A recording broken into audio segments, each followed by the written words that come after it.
ನಮಸ್ಕಾರ. ಜೀನಿ ನ್ಯೂಸ್ ವೀಕ್ಷಕರಿಗೆ ಸ್ವಾಗತ. ಗಂಗಾ, ಯಮುನಾ ಮತ್ತು ಸರಸ್ವತಿ ನದಿಗಳ ಪವಿತ್ರ ಸಂಗಮ ಸ್ಥಾನವಾದ ಪ್ರಯಾಗ್ರಾಜ್ನಲ್ಲಿ ನಿನ್ನೆ ಹಾಗೂ ಇಂದು ಭಕ್ತಿಯ ಸಾಗರವೇ ಹರಿದು ಬಂದಿದೆ. ಮಾಘಮೇಳದ ಅತಿದೊಡ್ಡ ಸ್ನಾನದ ದಿನವಾದ ಮೌನಿ ಅಮಾವಾಸ್ಯೆಯ ಸಂದರ್ಭದಲ್ಲಿ ಕೋಟ್ಯಾಂತರ ಜನರು ಶ್ರದ್ಧಾಭಕ್ತಿಯಿಂದ ಪವಿತ್ರ ಸ್ನಾನ ಮಾಡಿದ್ದಾರೆ. ಜಿಲ್ಲಾಡಳಿತದ ಅಂದಾಜಿನ ಪ್ರಕಾರ ದಾಖಲೆ ಮಟ್ಟದ ಭಕ್ತರ ಆಗಮನವಾಗಿದೆ. ಇಂದು ಮಧ್ಯಾಹ್ನದ ವೇಳೆಗೆ ಸುಮಾರು 4.5 ಕೋಟಿಗೂ ಅಧಿಕ ಭಕ್ತರು ಸಂಗಮದಲ್ಲಿ ಮುಳುಗೆದ್ದಿದ್ದಾರೆ. ಕೇವಲ ಭಾರತದ ಮೂಲೆ ಮೂಲೆಗಳಿಂದ ಮಾತ್ರವಲ್ಲದೆ ವಿದೇಶಿ ಪ್ರವಾಸಿಗರು ಕೂಡ ಈ ಕ್ಷಣಕ್ಕೆ ಸಾಕ್ಷಿಯಾಗಿದ್ದಾರೆ.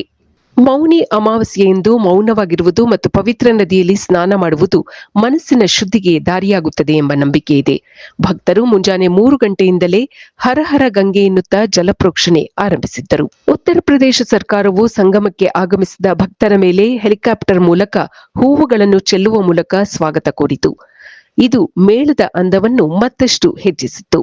ಬೃಹತ್ ಸಂಖ್ಯೆಯ ಜನರನ್ನು ನಿಯಂತ್ರಿಸಲು 20,000ಕ್ಕೂ ಹೆಚ್ಚು ಪೊಲೀಸ್ ಸಿಬ್ಬಂದಿ, ಎನ್ಡಿಆರ್ಎಫ್ ಮತ್ತು ಎಸ್ಡಿಆರ್ಎಫ್ ತಂಡಗಳನ್ನು ನಿಯೋಜಿಸಲಾಗಿದೆ. ಇಡೀ ಮೇಳದ ಪ್ರದೇಶವನ್ನು ಸಿಸಿಟಿವಿ ಮತ್ತು ಡ್ರೋನ್ ಕ್ಯಾಮೆರಾಗಳ ಮೂಲಕ ಕಣ್ಗಾವಲಿನಲ್ಲಿ ಇರಿಸಲಾಗಿದೆ. ಇದು ಈ ದಿನದ ನಿರಂತರ ಸುದ್ದಿಗಳಿಗಾಗಿ ವೀಕ್ಷಿಸುತ್ತಿರಿ ಜೀನಿ ನ್ಯೂಸ್. ನಮಸ್ಕಾರ.